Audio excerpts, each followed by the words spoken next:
And we're on the air.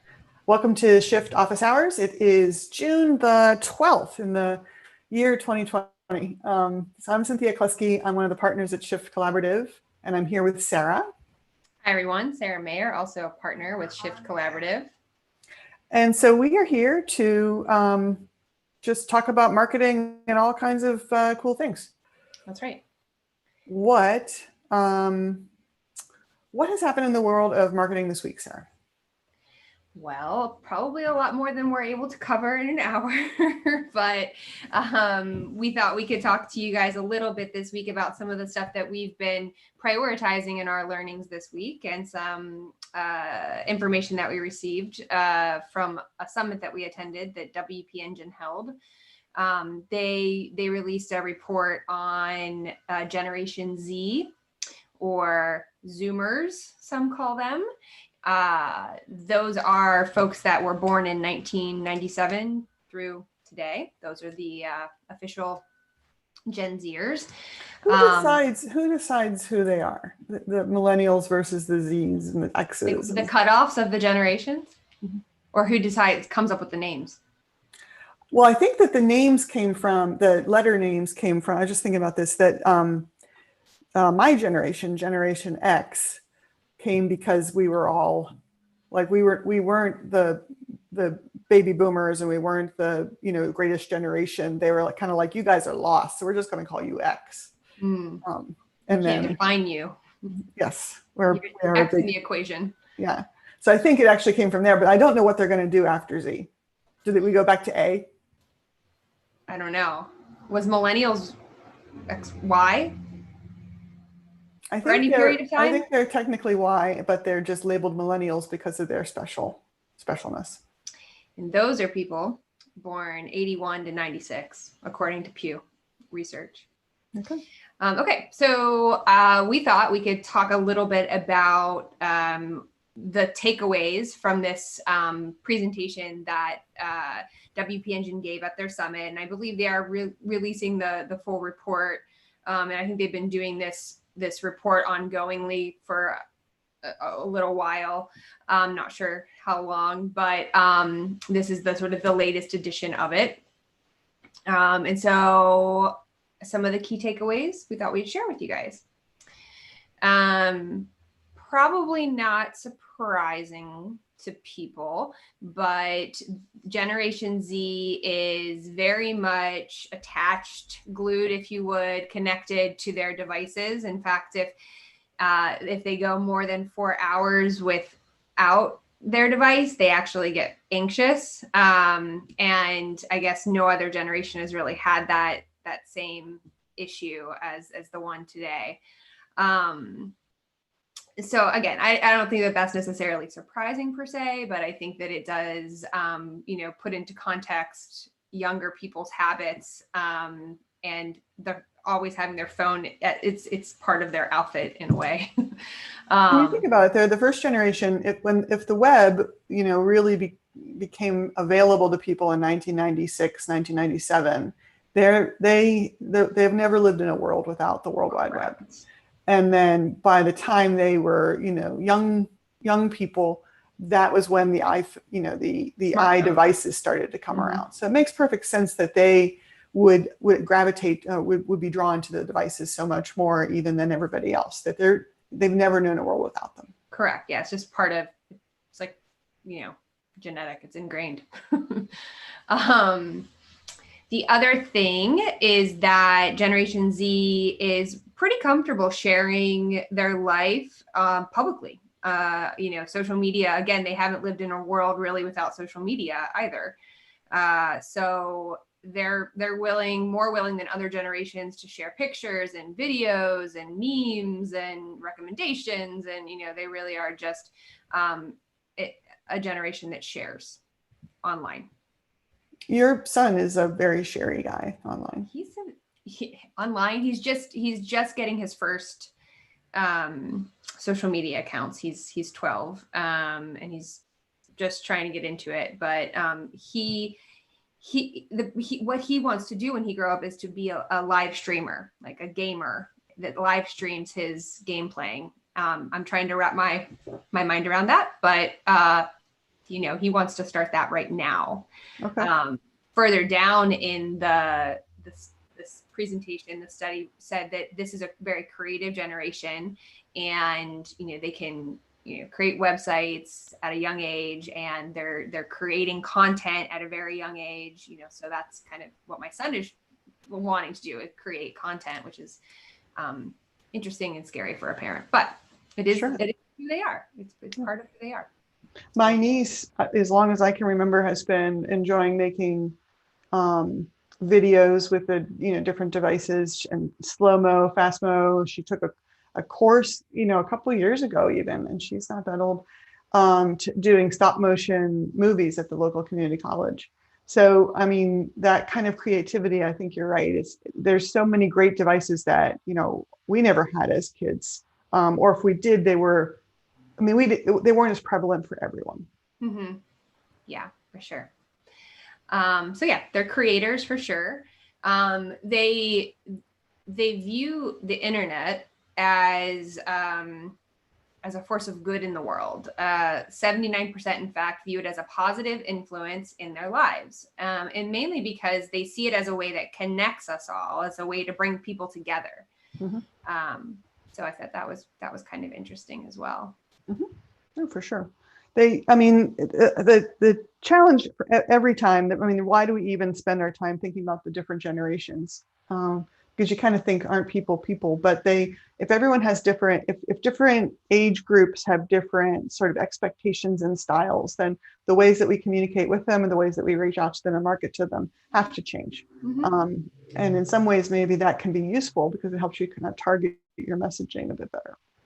Yeah, I think we have, you know, when we look at audience segmentation, we're looking at their behaviors and what are they doing that's special, that is a way to connect with them. And you have to know some of these things, I think, to do it in an authentic way, of course. Mm-hmm.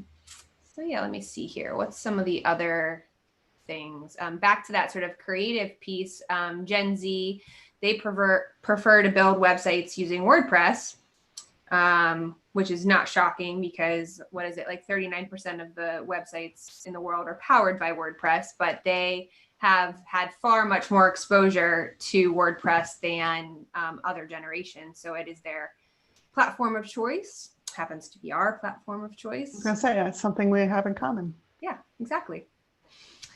Look at us being hip and cool. So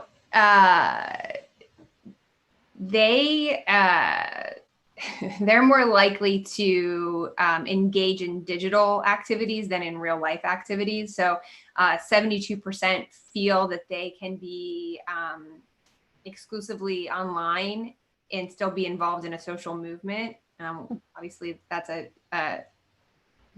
thing right now, and experiencing all sorts of different social issues that are not necessarily new, but that they're getting involved in a more digital way. That's an interesting idea. Yeah. And more than half of them are willing, 56% are more willing to disagree with a person online than in real life. I wonder if that's really different from anyone. Like, don't you think most people are more willing to disagree with something online? And I'm not disagreeing with you because we're relating remotely, by the way. Right. No, I mean, I think that it depends on your personality. I try not to be disagreeable in any space if I can help it, but sometimes it's, positive constructive disagreeing is all good. Mm-hmm. I mean, I think that they're probably, again, it's just that's where they're having conversations. So it just seems natural that that's where also disagreements can happen as well. 56% of Gen Z is friends with someone that they've only ever met online. I don't think I have any. Maybe I've met someone online. I met my husband online, and now I obviously know him in real life. Right. But I don't know that I have a friend that I only know online. They've never met. I could say that I have people who I don't know how close I would call them a friend, but Oh, thanks right. to, in particular, Twitter, I have people who I have not met in person, but have had long conversations with online. Sure. Sure. Yeah. Yeah. Um, So, I mean, the main takeaway I think from all of those things is really that this is a generation that is extremely comfortable with online interactions. Um, and so, what do we need to do to influence or sort of break through as marketers to this generation? The speaker gave some different thoughts on that. He said uniqueness and customization matters a lot to them. 3/4 of Gen Zers would prefer to be able to customize a product. Maybe, pick a color or whatever that customization might be, depends on the product, but they want it to be an experience, something that they're customizing. And I think that goes back to that creative aspect. They want to take part in the creative process, even down to what they buy. Interesting. Interesting. I wonder how the whole digital purchasing experience is going to be influenced by the pandemic and our current sort of shutdown. Will there be a ripple through effect that pushes that further, or will there be a backlash as people are increasingly able to go back out in the world? Well, according to the Gen Zers, they think 59% of them think that all shopping will be online in the next 10 years. And that's where they're shopping. I mean, I can see that it increasingly goes that way. Even if you're, for example, making a purchase and then picking it up, for example, or shopping or looking at something in person at like a small store and then ordering it for delivery. Yeah, but oh, go ahead. I was going to say the way that our world has moved as far as like logistics and delivery and the ability for products to move very quickly from place to place to get to us really does make the retail experience a whole different sort of a thing, so that you can fulfill an order very, very quickly. But I feel like people get so impatient, because our expectations have changed so much, Yeah, I want this in 24 hours. I mean, I can kind of remember a time when grocery stores weren't open on Sundays, I mean, it's just, and that's in a single lifetime. Yeah, that's unimaginable right now. Yeah. So the other thing to them is that they're more likely to buy a product if they know that other people are liking that product, whether they know those people or not, like other, influencers or people that they follow. If they like the product, then they're more likely to buy it. But authenticity is still really important to them. They want to know that the product works. And it's something that others are enjoying as well. There's a whole challenge in the world of online rating that you see, for example, with Amazon, where companies use really sneaky schemes to get ratings for their products. Where, for example, one is where a company will order a product, will invent an account and order a product and have it delivered to you. You didn't order it. All of a sudden, you just get this package that came from Amazon, and then on your behalf, they will write a 5-star review. So and that way it can be like this is an actual purchaser, even though you did not purchase it, you did not write the thing, it came to your house and it's being attributed to you. So this whole thing, makes me really doubt online reviews. And yet, I still do look at those stars. You know what I mean? You can't help but have them influence you in some way. And so I'd like to think that, again, for people who, are living through this whole experience, for their whole lives of taking online reviews with a grain of salt, I wonder whether they are perhaps more savvy about that kind of thing. That's an interesting thing to think about too. Yeah. Yeah. It doesn't seem like a good profitable business practice to be sending out things when people haven't purchased them. That's a whole. But you only have to, let's say you send out 20, and it doesn't cost you that much. You have to do the shipping, but you only have to pay sort of the net cost of it. Yeah. Get back your profit, the cost of making the good. And then you get to give yourself 20 5-star ratings to outweigh, somebody else's, 20 other 1-star ratings. Interesting. Okay. It's a really slimy thing. Of course, I heard about it on a couple places, a couple podcasts, one that I enjoy called Script Notes. And then I think also our old friends at Planet Money, who I cite all the time, they also did a thing about them. Yeah, I count on you for those citations from Planet Money. Okay, so lastly with this report, one of the takeaways is, okay, so how do we capture their attention? How do we get them to pay attention? So they want to be entertained first and foremost. That is the thing that is so important to them.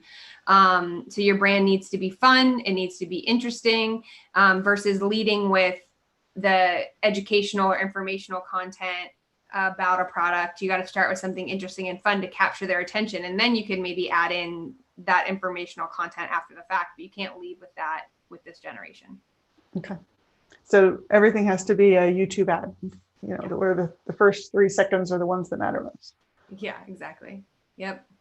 All right. Well, that's a lot of interesting knowledge. That seems like a useful report they put together. Yeah, I'm I just attended the session. I didn't see the whole report, so I'm interested in getting that. I think that they're going to make that available soon, and maybe we'll share it out on social media as well. Cool. Talking about the things being entertaining, then of course I always immediately translate that into thinking about websites and what makes for a good website. Mm-hmm. And so another topic we wanted to talk about today that I think you've got some important points to share is like how Google is rating websites, and it actually feeds really well into this thing that we're learning about different audiences. Yeah, absolutely. So in May, Google made one of their normal announcements about algorithmic updates and about things that they were going to be doing, and they announced a new set of metrics called Google Core Web Vitals, or Core Web Vitals. And it's basically a new set of metrics that looks at speed and user experience. And really the goal here is to prioritize the user experience part of it. So these metrics are going to be making their way into the algorithm. So they are going to impact, your site ranking, your page ranking.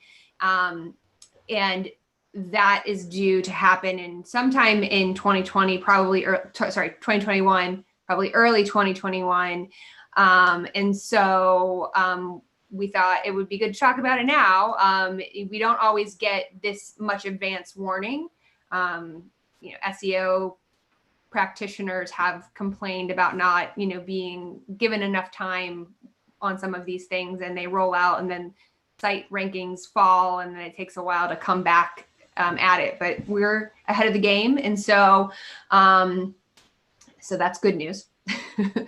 And according to Google, Core Web Vitals are a set of real-world, user-centered metrics that quantify key aspects of the user experience. So, I mean, if you've been paying attention to user experience, or you've seen that term out there, it's not a new thing. It's something that as web designers and developers and communicators, we have focused on for many years. It's just at this point, Google is really sort of prioritizing it and putting it into their algorithm and including it for ranking. So that's kind of one of the biggest shifts. I think they're almost expanding the definition of it for themselves, or like you said, because I feel like they've always based it on what I might consider user experience. Is the text of a website relevant? How quickly does it load? Does it work well on a phone? They've been ranking based on those things for a long time. So this is expanding it even as the features and the capabilities of websites expand. Yes, absolutely. We should take a minute to mention for the folks listening that we also, we've got a lot to say about Google Core Web Vitals, but we also are happy to take questions, not just on this topic, but really on any kind of marketing, advertising topic. And if you have a question, you can jump into the chat online and type it right in. We'll spot it and be ready to and quickly share our wisdom with you, if you will. But Also, you can write to officehours@shiftcollaborative.com. And I think that address is in the description on the video as well. If you have a longer sort of question that you want to put or want to send a link or something like that we can take a look at. So feel free to do that anytime during the show or anytime during the week, and we'll get at it next week. Yeah, we'd love to hear from you. Cool. So let's talk a little bit about how the Core Vital update is going to impact your website. So, the page speed and load times have been important. They still are going to be important. Really, Google has been taking speed into account since 2010. In 2018 is when they incorporated the mobile experience of speed into the algorithm in search results. So, or mobile search results. So that's still a thing. And we've been, paying a lot of attention to that. We, as we mentioned earlier, use WordPress as our platform to design and develop websites for our clients. And speed has been a thing there. Maybe Cynthia, you want to talk a little bit about, what sorts of things we're seeing specifically in the WordPress environment as it relates to page speed? Yeah, there's things about the fact of WordPress that lead people to make sites that are super, super slow. And I think that the reason why Google ended up adding this stuff in to its rankings was because there was no penalty to doing things in a way that wasn't great. And so it's like Google decided that they would take matters into their own hands. But among those things is that when you add new features beyond sort of the basic web capabilities of a WordPress site, the features you add on, you do through a combination of the theme, which is the template or the design, but may also include different ways of presenting information. It might include, I don't know, calendars or all sorts of things. And then through plugins, which are like additions or extensions. And so specifically like adding e-commerce, adding online sales to your site, you would typically do with the plugin. Right. And so people get excited about all the features that they could have on their site. They're putting in hit counters, they're putting in rotating, photo galleries and things flying in the page and off the page. And so sounds fun. The design, yeah, it is. It's like, oh, I could do that too. And so beyond this sort of, crazy, maybe overload of features, every time you add in a plugin, you're adding in a bunch of files and scripts and things that need to run. And the more files that need to be delivered from the web host to my browser to be able to run, the more time it takes, and therefore the slower it gets. And also if those scripts are not well written, if they're competing with each other, that's only going to make it that much worse. So poorly written code, too much code, and just code that doesn't work together, or reloads multiple resources, fonts, or whatever, all of that stuff is going to slow down a site, both for the first load and sometimes for subsequent, second page, third page. And it's even worse on a phone. If you're loading in stuff that's really designed for a big screen, and then you're only using it at a low rate, and your phone maybe isn't that fast on its own, that just compounds it, makes it much, much worse. Yeah, right.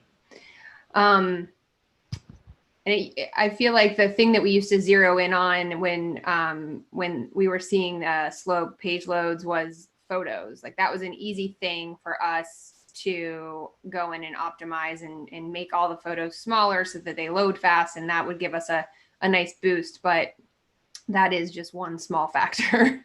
Yeah, for sure. I mean, one thing that actually made that better was WordPress added in some features where when you uploaded a photo to WordPress, it would automatically create lower resolution and smaller versions of it. And so you could, if you were smart enough, choose to use the appropriate size one for the layout that you're using. Like you loaded something that's the full width of the browser, but you're only using in the small thing, if you just choose the smaller size. And many people didn't take the time, didn't know what that was going on.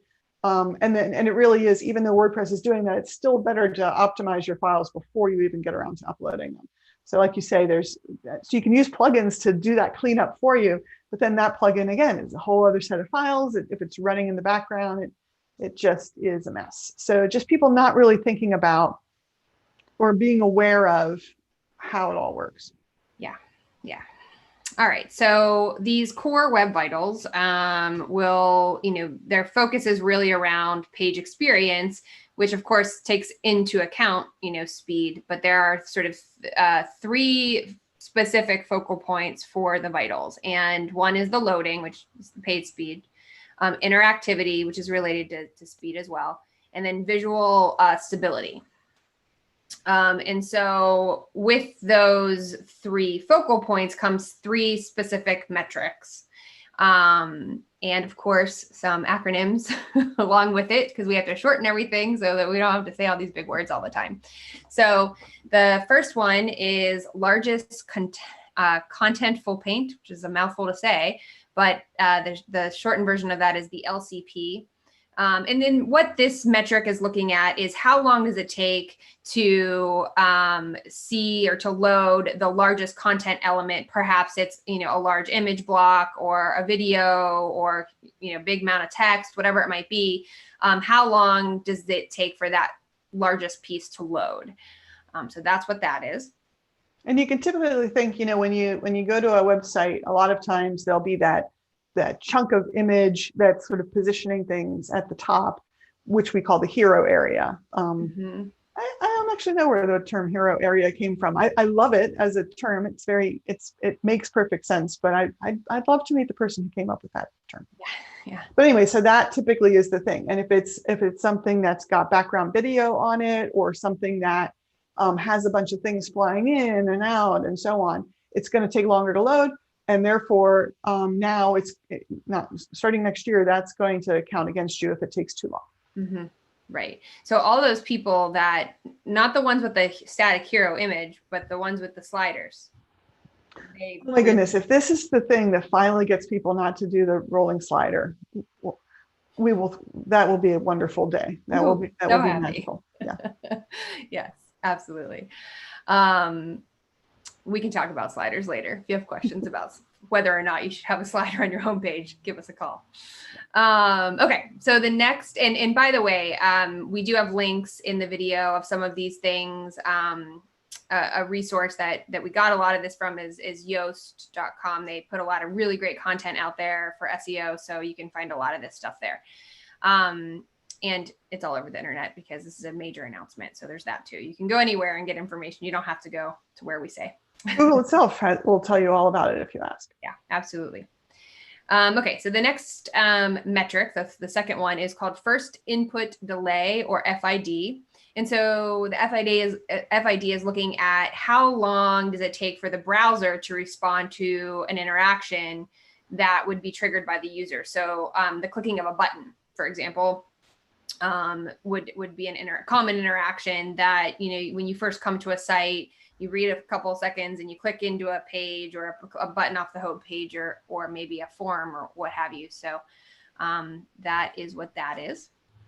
And when you think about it, that has to do with sort of the design of the content of your site. When you're designing really any web page, but in particular your home page, the things that people ask when they come to a website are, what is this place? Does it matter to me? What can I do here? And that what can I do here? Is there something I want to do here? People are skimming a page. They're not reading it, studying it, trying to learn it. They are just sort of skimming through to see, is there anything here that satisfies my needs? And then they can click on that. So having strong calls to action that use the words that your visitors are really hoping to see, or that will connect with them and connect with their needs, that will only become more important with this update. Yeah, absolutely. Okay, then the third new metric is called cumulative layout shift, or CLS. And so this metric is measuring the percentage of the screen affected by movement. So does stuff like jump around on the screen? I think you've been using this fly-in thing, and do things shake? Do things move? And so that is what the stat is really looking at. It's not looking at speed of anything. It's more to do with trying to prevent, bad user experience.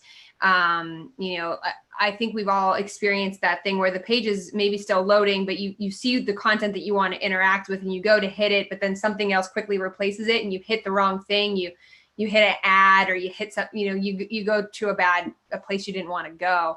And that doesn't feel great, and you have a bad experience, and then that might make you just leave the site altogether. So, I feel like so many times, I'm sorry to interrupt, but so many times the culprit is an ad that's being delivered slowly. And I mean, where do the ads come from? So many of them come from Google. So now, will Google, for people who do want to have ads on their site, will Google do a better job of delivering their ads faster, or somehow changing it so that at least even if the ad itself is coming slowly, will the shape stay solid? And maybe that has to do more with page design than it does with ad design and ad delivery. But having the shape be laid out so that the page doesn't shrink or grow, which, like you say, is absolutely maddening. And it happens all the time when I'm reading articles on the phone. Where it's worse on the phone, because then stuff can even, like what you're reading, can fall off. Yeah. I definitely experience it on the phone quite frequently. Yeah. The other major culprit that I think of is slow web fonts, where you're loading a font from an external service, maybe Google Fonts or Adobe's Typekit. And so when you first load the page, there's a default font there, our old friend Arial or something. And then the fancy font eventually shows up and it's slightly bigger or smaller. And so the whole page does a little bit of a jump for you and finally is now in the brand's, proper font. But that delay is jarring. And sometimes one can wonder, is the site broken? Did something happen? What went wrong? Might be quick enough that you don't really notice that it was the font. You just notice that everything changed. And that's what Google's trying to penalize. Yeah, right. So those are the three main metrics. And part of this announcement, as I mentioned at the top of this topic, is that these are going to be incorporated into Google's algorithm for ranking pages. So, really need to be looking at these plus the other kind of main factors as well. You can't forget about all the other stuff that we were doing too. Things like, making sure that your site is optimized for mobile, making sure that you have a secure site, the HTTPS, that's important still, secure connection, kind of sort of staying away from the interstitial, did I say that correctly? Basically not a lot of pop-ups. You don't want pop-ups all over the place. And, safe browsing experience for your visitors. Those are all really important. And, the other thing is just really great content that I think that you were, sort of speaking to a moment ago, Cynthia, which is when someone comes from a search engine or even, from an article on social media or whatever, they come to your site for the first time. That is your first impression. They're expecting to see, especially if they come in off of a search query, things that match what they searched for, and that will make them stay. And so you have to show them content that's relevant to them, that's engaging. Going back to the Gen Zers, you might need to entertain them for that first 6 seconds before they click on the next thing on your site. So you really need to not lose sight of all this other stuff. So Google's just adding more stuff for us to be paying attention to. Thank you, Google. But it's good stuff. And I think that, it seems to be all very much focused on in service of the user, which we care about, so we agree with a lot of what these things are. As I've always felt with their ranking things, it's always making it like, is this website good for people? Is it moving it away from, is it good for machines, which the early search engine optimization really focused on, was how do we make this interesting for those early spiders from Google and Yahoo and whoever else were the search engines of the day, moving it toward making the search engines be more like people's own preferences and what works for humans. And so this is all just moving it farther down that line. Yeah, yeah, absolutely. So it's all good stuff. And as I mentioned, we do have some time, but there's things that we should be looking at now. So some of the things that we can be doing and that you can be doing with your site to kind of get your ducks in a row before this goes into effect. There's a number of different tools, many of them Google tools, of course, all of them Google tools. And these are the resources that we do have linked in this video. There's a tool available in Chrome Dev Tools called Lighthouse.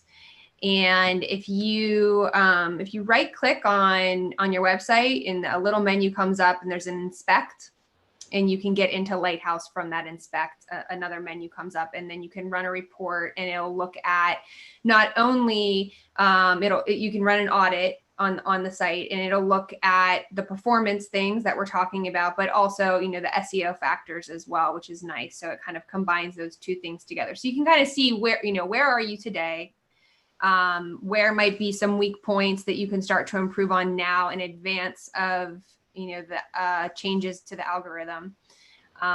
So Lighthouse is a good tool. The other one is if you're using Google Analytics, you may know about Search Console, which is a way to sort of further monitor your SEO and the ability for search engines to crawl your website, and various different SEO factors, all there in the Search Console. So there is now a Core Web Vitals section of Search Console, so you can see where you can just pop in there on a regular basis and see if there are specific pages that are issues that'll be flagged in that section.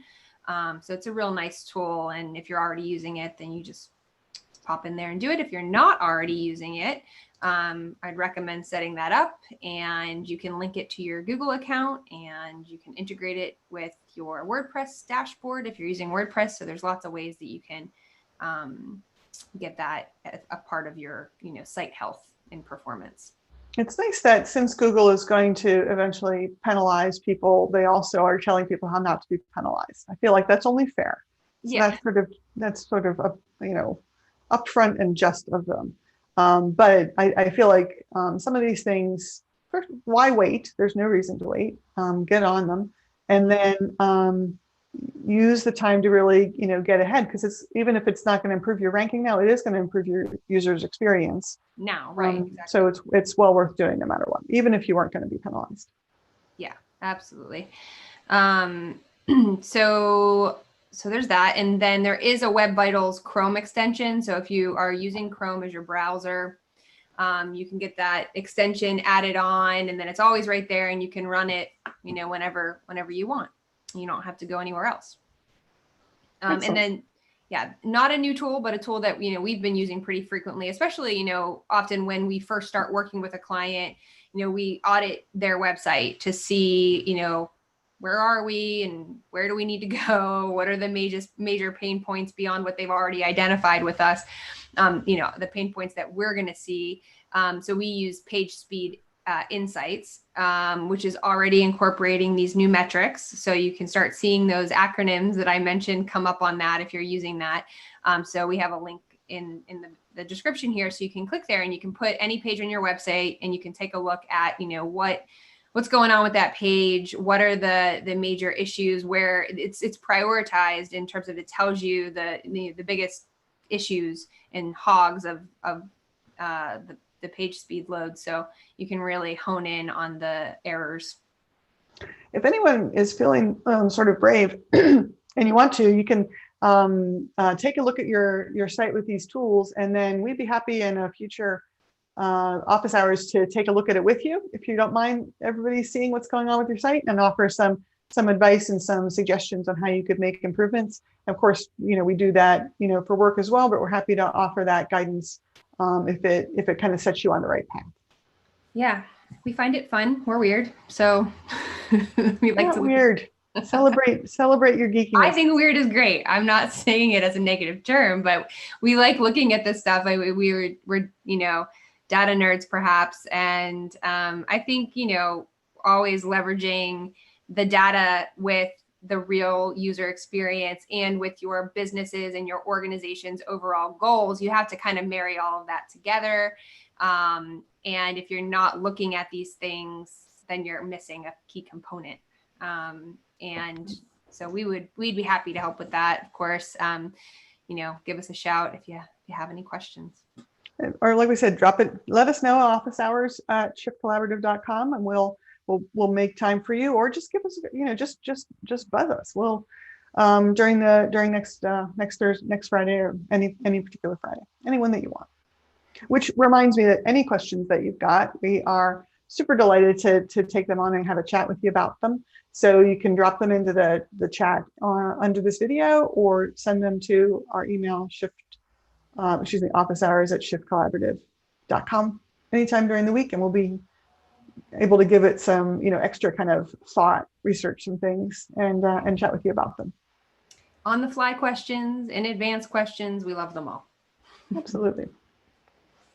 Cool. Well, that is the sort of high level overview, not the deep dive on these core web vitals, but hopefully it's given you a little food for thought, and made you think about your website in a new way, and think about what you want to do to plan for these changes.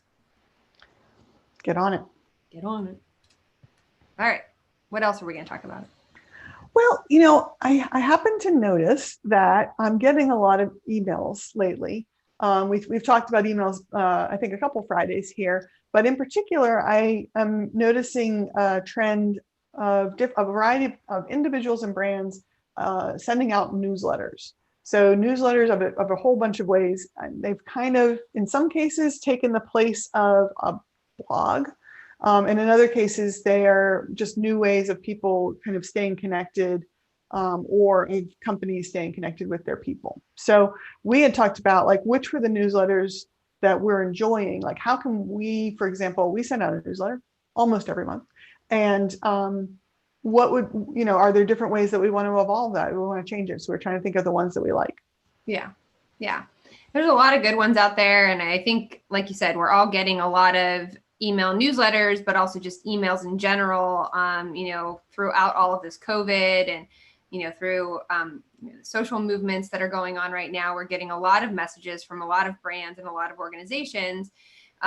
So the ones that stand out, the ones we're trying to pay attention to, the ones that we're enjoying, and maybe it's like art and it's subjective in some way, I don't know, but the ones that I've been sort of always opening no matter what are I get a newsletter from the Creative Mornings global organization, and it's always timely. It's sort of centered around the creative industries, and design and creativity and community and art, and sort of bringing all these things together. And I find that it helps me to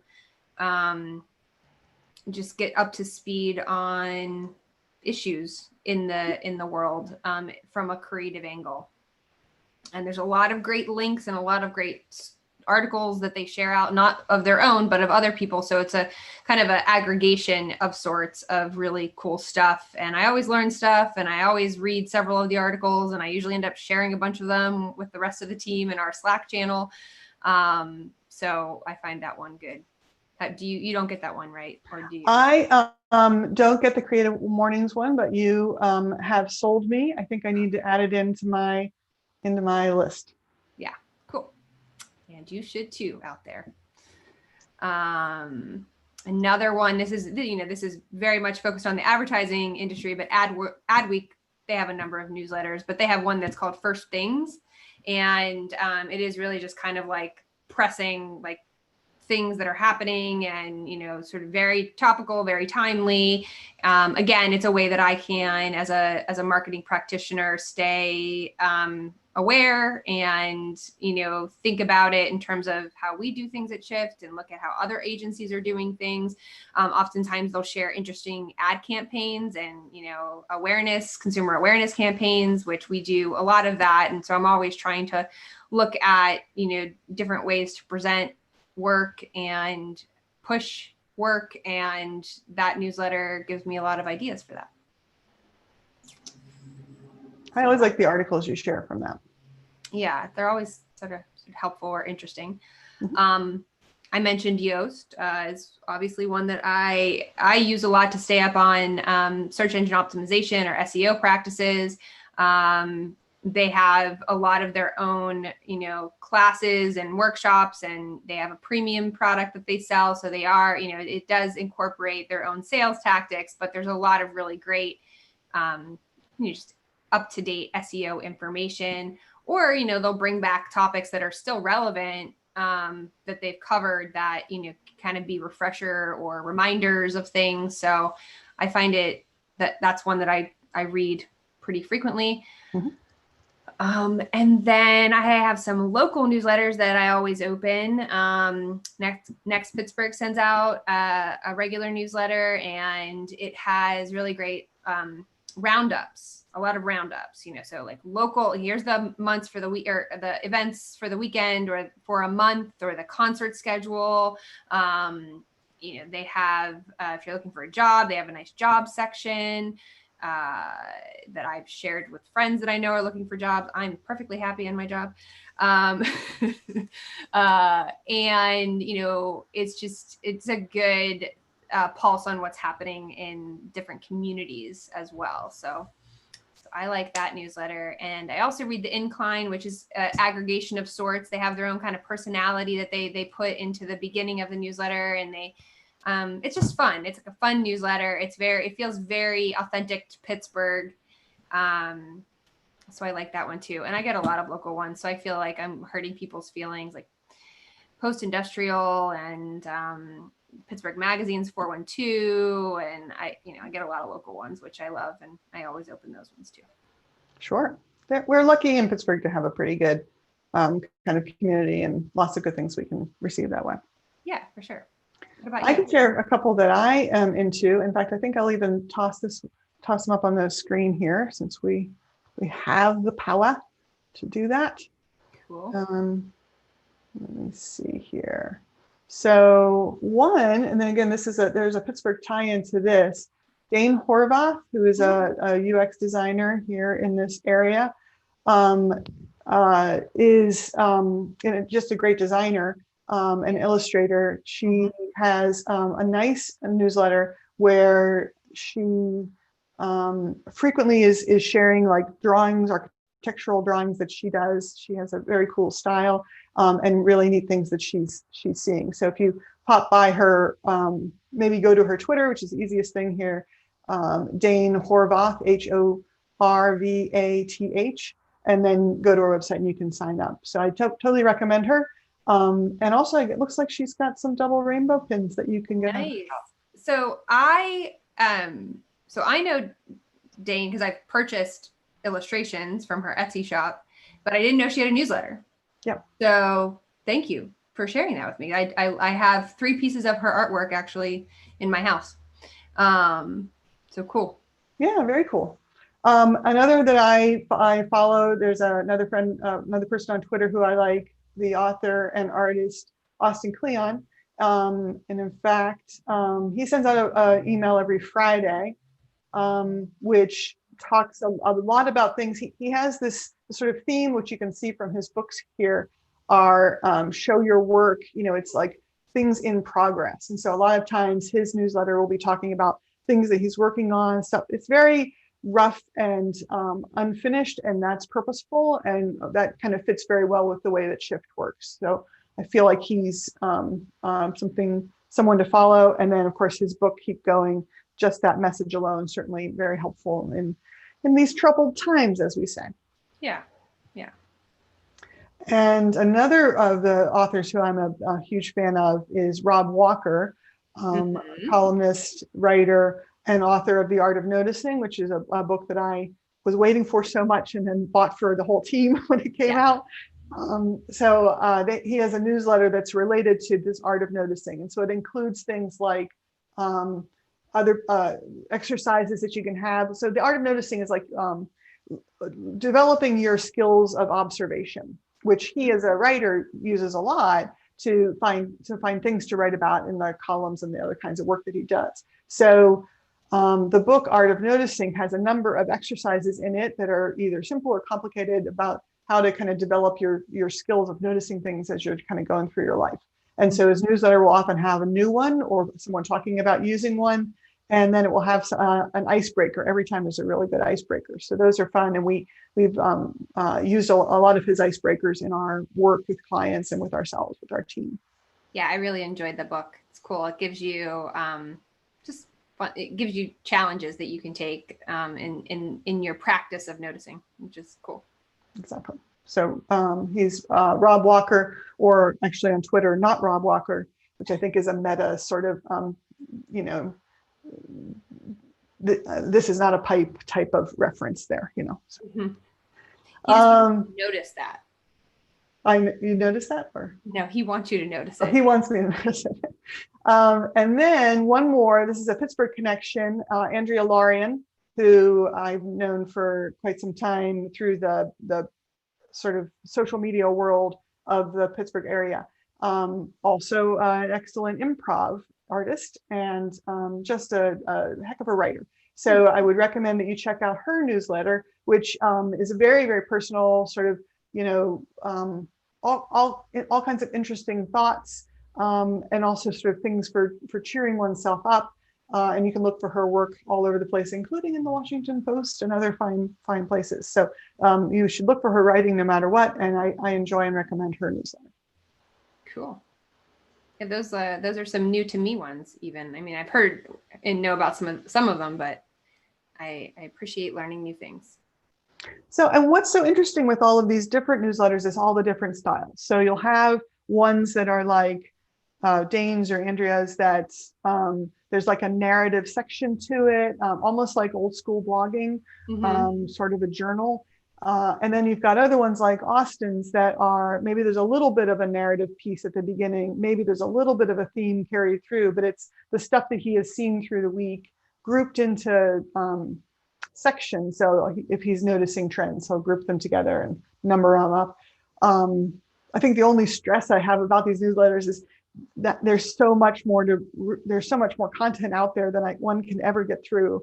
I know. Ever. So yeah. Like I want to read all the newsletters, like all of these newsletters, but I don't, I could literally read newsletters all day and click on all the links and read all the articles and go to all the things. So you definitely have to, what I do is I skim and like, what are the things that, we're working on right now that could, that if I read this article, could it help me? I'll come back to the other ones later, although I probably don't come back to them, but I don't delete them just in case. But yeah, I think that the ones that I mentioned are links, so they are more things to read. Like you get maybe a bite-sized piece of it in the newsletter. And then if you, want to read further and dig deeper and learn more, then, you can go to that article. I'll typically sort of skim through one of those links oriented or summaries oriented newsletters. And then the things that I'm interested in, I will open up the article and then put it in Pocket, get pocket.com. And then when I'm sitting somewhere waiting for things, I can pull up on my phone or my iPad and finally get around to reading it. That's a good idea. Thank you. Well, it's a way of me, of being able to get the thing out of my inbox so it doesn't feel like a task that has to be tackled. And of also using my time profitably when I'm somewhere. And that kind of a thing has allowed me to, not feel bad about getting places early. I'm much better now about not being late for appointments and things because I don't mind being early and feel like I can, use the time well. So I think it makes me a better person as a whole. Yeah. Thank you, Internet, for making me a better person as a whole. Yes. Thank you, Internet, capital I. That's a whole nother topic. Internet, capital I, Internet, lowercase I. Oh yes. Well, I've moved to the lowercase. I feel like we've known the Internet long enough that we can be more casual now. Familiar. Yeah. Also web with a capital W. Are you pro web? Oh, yes, with a lowercase W. Okay. Gotcha. Yeah. It's a conversation we have with internally a little bit, that Internet with capital I. Yes. As if there weren't enough things to be stressed about. Right. Yeah. Any other thoughts on newsletters? We have just a few more minutes left on our shift office hours this week. I think, again, we got onto this topic thinking about what we want to do with the shift newsletter. And again, this kind of feeds back into a couple of things. One is, what role does it play in the world of shift? Is it about, is it a marketing tool for us? Is it a way for us to kind of show off things? Is it a way for us to provide a service, not unlike this, which is kind of, again, spanning that when you think about it, not to get too meta. Is it a way to amplify things that we think need to be amplified? Again, kind of providing a service, not just for the people who might read it, but for the people who are creating useful, interesting, valuable content. And I think it is all of those things. And it's just sort of, how does it fit into our larger body of work and marketing and outreach and connection with the world? Mm-hmm. And so those are hard questions it's not that they're unanswerable, but they merit thought. And I suppose that's part of why we're kind of playing around with the idea. Yeah. I think like anything, they're part of your marketing strategy, whether you do one or you don't do one, how often you do one, the content that you put. I think that also, much like what we preach, is that you maybe need to test out different things with your newsletter, frequency, types of content at first, or like us, we've been doing kind of the same thing for a while. So maybe we need to mix it up and try a couple of new things and see what that does. And if we're going to do that, as we always do, we're going to want to set for ourselves some goals and objectives and some ways of measuring of evaluating success and then measuring it. Without those things, it just does feel sort of like what's the point? What's the point? Yeah, got to measure something.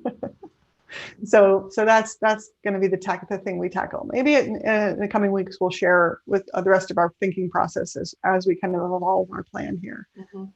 Yeah, we do have a marketing plan. We are not one of those, shoemakers that doesn't wear shoes, or whatever that saying is. It's an awful way to use that analogy, sorry.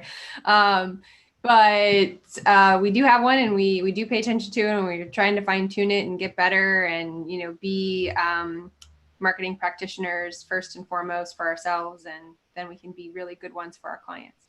That's right. Marketing keeps changing, and we have to change with it and make the best use of it. And if we can't do it for ourselves, then how can we help others? It's kind of like, in an airplane, put your own mask on first before you assist the person next to you. There you go. That's the analogy that I wanted. Yeah, that's a good one. The shoemaker and the shoemaker's barefoot children. That is also a classic, though. One that I have used many and many a time. Yeah, it's a go-to. Cool. So stay tuned for maybe some upcoming changes in our newsletter. And, of course, if you have ideas for us, we'll take them. We'll incorporate those into our process and evaluate those. And if someone wanted to sign up for our newsletter, Sarah, how would they do that? Oh, that's a good question. They can go to our website, and there is a page, a join our newsletter page, or in a form you can fill out, and lickety split, you'll get the next one. And we have one coming out this month. Probably the third week of this month is the plan. That's right. So if you're not on our newsletter, go to our website, scroll all the way to the bottom, look for a box that says get useful and interesting ideas. Click on that and put in your information. And we will be talking to you soon. That's right. In fact, we'll be talking to you literally again next week. So we have office hours every Friday from noon to 1. Just like this. We love to answer questions and share the ideas that we have and suggestions and help that we can. We've started this as a way to help people who, small businesses who are, facing in particular challenges right now during the pandemic and the different levels of shutdown. As that continues to evolve, I hope we can continue to provide some value. Absolutely.